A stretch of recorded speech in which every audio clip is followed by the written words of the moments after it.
This week marks exactly 6 months since the Prime Minister's surprise announcement that wiped out 86% of Indian currency in one shot. Politically, the note ban may have been a masterstroke, but was it a wise economic move? The GDP growth rate may have been better than expected, but lack of investment and unemployment are still big worries. All of this may not be directly a fallout of the note ban, but many economists believe that demonetisation has just aggravated the situation. The big story this year, mark my words, will be jobs, and job losses in the Indian IT industry at the moment are a major concern, with tech giants announcing layoffs. It's a bumpy ride for Indian IT, the sector that played such a key role in India's growth story, now facing new challenges. Tech Mahindra, India's fifth largest IT and software services firm, is the latest to lay off around 1,000 employees. This after similar downsizing at IT majors Wipro and Cognizant. In fact, we are also hearing that Infosys could do the same soon. Now, the IT giants on their part are denying any layoffs. They say it's not because of pressures on their bottom lines that people are being let go, but entirely performance-driven. They have, in statements this week, underlined and underscored that feedback and assessments are the only reasons that they have for letting go of people. But not everyone is convinced. In fact, a group of Cognizant employees has approached state governments, two of them, calling their termination illegal. This as growth for Indian IT slows down. Pressure is building up on margins, we know that. Automation and survival in this very challenging and competitive digital era is another challenge. There have been changes in visa regimes, for example, in the US, and we've also seen President Trump's protectionist and Buy American, Hire American policies, which are also playing a significant role. Remember, 60% of revenue for India's IT firms is coming from their businesses in the US. Infosys last week, of course, said it will hire a few thousand American employees, a move the White House described as a political victory. But many are asking if this could have been done earlier. HCL Technologies, India's fourth biggest software company, has reported a 28% jump in profits on the back, they say, of Internet of Things, cybersecurity and cloud services. So the need to adapt and evolve is now perhaps more urgent than ever before, both for the companies and their employees who need to upskill to stay in the game. Natasha Jog reporting there on the crisis that India's IT industry is facing right now. Well, joining us on the program tonight, Nalin Kohli of the BJP still stays with us. Sunil Alag, independent business consultant, also joins us tonight. Dr. Ajay Kumar of the Congress Party is back with us. Professor Arun Kumar, well-known economist, here in the studio with us. And I'll begin my first question to Bipin Preet Singh, who's the co-founder of MobiKwik and joins us this evening. Mr. Singh, how worried are you, when you're hearing these announcements? Almost every day the newspapers have headlines right now about IT giants announcing these layoffs, and then, they're in the hundreds, they get in the thousands, and, we're hearing it's going to happen in, companies like Wipro and Infosys as well. How concerned are you?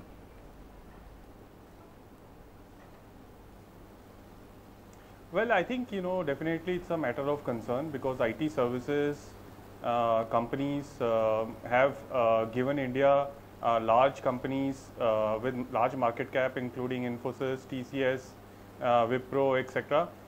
And in some sense, what is something that was already known to IT services companies, which is that they have to shift from being service providers to value creators, is something that that they are facing today. Because at the end of the day, jobs is something that every company, every country in this world values more than outsourcing. So therefore, I think this year 2017 is when IT companies need to decide, especially the large IT companies need to decide whether they want to continue to focus on servicing American corporations, or they want to start shifting into creating products and services for the Indian market, for which there is continues to be a huge demand, and for which their business will not be at risk, similar to the protectionism which is being created across the world, starting from America to Europe, to even some of the other Asian countries. So I think this is a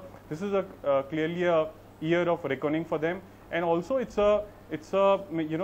are massive job creating institutions, and all their jobs depend on American businesses or European businesses. So I think they need to transform the fundamental business model and maybe focus on creating businesses which are largely based in India.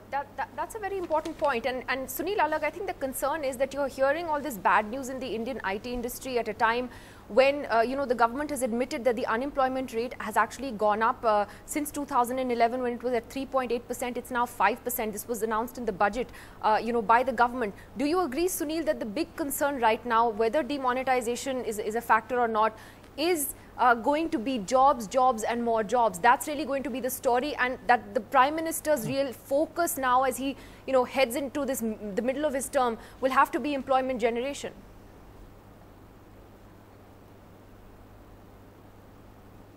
You're absolutely right about creating jobs, but I think people are beginning to confuse demonetization and what's happening in the IT industry. They're totally unconnected. What the government is doing as far as job creation is infrastructure. And infrastructure is not a tap that you put on. They've just announced it in the budget. You've got to give it 3 to 6 months, all the roads, all the ports, everything that's got to be built. And you'll watch in the next 6 months, you will see the jobs being created. So I'm not really worried on that front. Of course, it's gone up, but don't think that in 1 month or 2 months, you'll start getting the results, but you'll definitely get it this year. Now, as far as I'm concerned about the IT industry that everybody is, screaming and shouting about, but look, every year about at least 20 to 30,000 people have been let off on the IT industry. Take a look at their history over the last 4 or 5 years. Nobody's spoken about it, but this is the time when, because of Trump coming in and everybody has got into a little bit of a panic mode, what you'll have to look at, and I'm coming back again, is how many startups that have started. Something like about 20 or 30,000 people are being employed in startups now. So don't look at IT alone. Every time there is a cycle of IT, when you look at right from Y2K to digitalization, every time there's been a change. There is a cycle when you have 1 year when you see a drop, and then from the following year it goes up. It's the type of people that are losing jobs and the type of people that are required that one will have to see in the new India. So as far as I'm concerned, getting too excited about people, TCS has just announced today that they're not letting off anyone. And Wipro in any case had done it before. Infosys has had a little bit of its problem on its own, and that's a little bit of bloodletting that's taking place. But if you talk to the people, they see 2018 looking great. Everybody is readjusting. There's a little bit of bloodletting, cost cutting. Okay. But it's not something that's permanent as far as I'm concerned. Okay, so Professor Arun Kumar, do you agree with what Sunil is saying? And you must add the startups. Yeah. The number of startups that have come up and have started employing people, please add the two together. Well, I also have the jobs data, which is also a big worry. And Professor Arun Kumar, Sunil Alag says you can't expect these jobs to be created in 1 month. He's right, but Mr. Modi's now been in power for nearly 3 years. So where have those jobs gone, which were promised right in the beginning?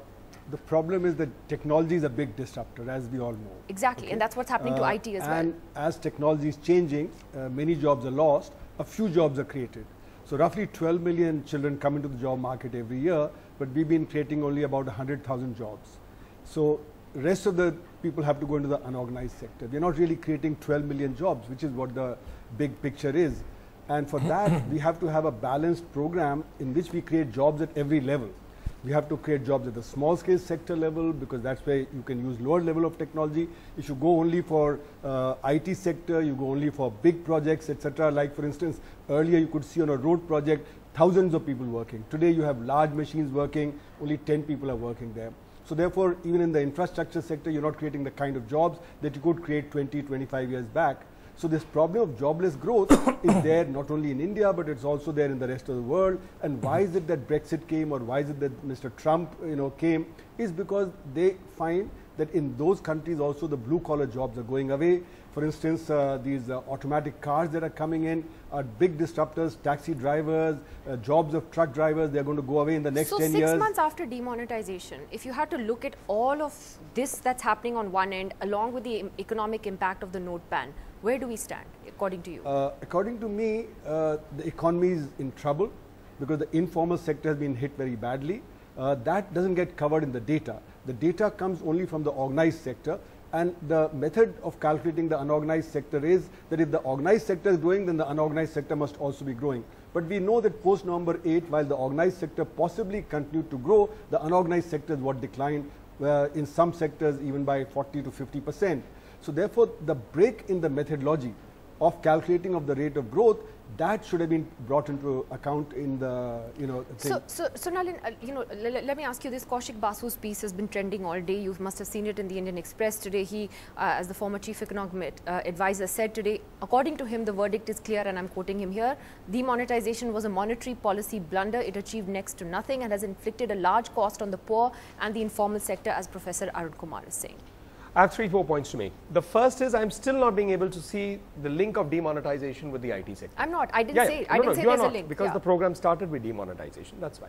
And I think that's been answered. We're looking at the state of the economy at a time when we're marking 6 months of demonetization, and at a time when there are concerns about layoffs in the IT sector. Yeah, but again, I don't see the link. We're talking about the economy, Nalin. But anyway, on the economy I'm coming only. And I don't see the link also with the economy.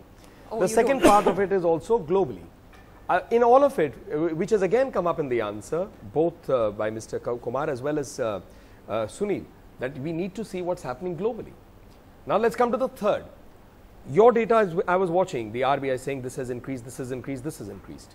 So that also is healthy signs. Now let's come to the unorganized sector. So now I'll assess it in the lack of data, because that's what Mr. Arun Kumar is saying. What is the other barometer? That people are unhappy losing jobs and voting heavily for the BJP. It doesn't make sense to me. The argument has to rest on some bedrock that says this is a logical thing. So so when you bring up demonetization and you try to look at it from the economy, I need to get something that shows me. So either it has to be data, which you'll have to see over a 1-year cycle by comparing last year with this year. None of the current indicators are showing that demonetization has hurt. On the contrary, they are positives. If I look at it from the IT sector, that has nothing to do with demonetization, because the IT sector is not cash driven in any case. If I look at it from the unorganized sector, yes, unorganized sector. Well, see, I would agree with two parts of the thing, which is what Mr. Kumar said and Sunil, that in terms of job generation, there might be a short-term job generation which may happen in a spurt, but actual conclusive job generation is a slower process. Now, if I look at the economy over 3 years of the Modi government, roadblocks and major problems, bottlenecks that had come in infrastructure, they are almost being cleared out. Today's newspapers are also reporting that things have started finally moving on infrastructure. They were blocked. There were massive problems in other sectors also. They are being, once you start opening them, you start seeing the movement. Now, this is something that the government obviously will realize, that jobs is critical. It has a direct implication also on political outcome in terms of a party in power. And obviously, the government is going to be. But I want to take a point that you said to Ajay Kumar of the Congress, which is that if what Nalin is saying is that if there had been a genuinely negative impact of demonetization, then the BJP wouldn't have been winning elections the way that it has. Ajay.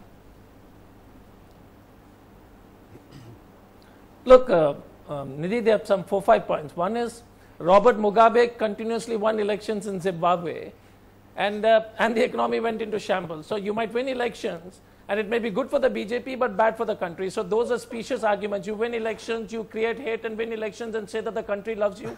Those are arguments which is the wrong state. What is the economy is based on data. Sunil Alagh says that the startups have started. Now, the fact is he's allowed his opinion, but he's not allowed his own data. The maximum number of startup closures are happening now. And the BJP's own strategy is saying that now it is going to improve. So you have to, even if you're sad today, you'll be happy in future. Trust us, and that is the most dangerous statement, Nidhi, that in future there'll be jobs generated. The government data says that there is 1.5 lakh unorganized sector jobs done. We'll have to believe the government. It is their government. We didn't even cook it up.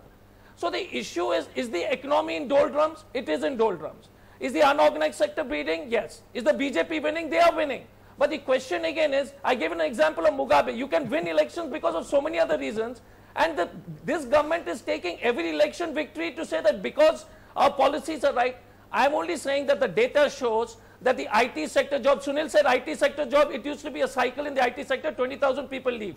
He conveniently left it that IT sector was recruiting 2 lakhs people every year.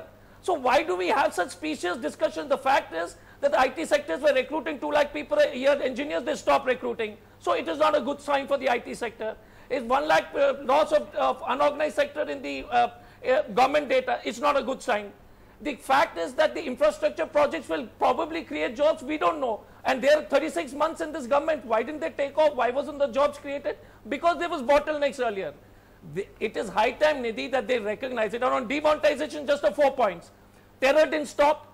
Digitization of cash didn't happen. They're back to normal. And the worst part, the fight on black money. If there was 4 to 5 lakh crore black money, they recovered only 2,300 crores. That's shameful 0.05%.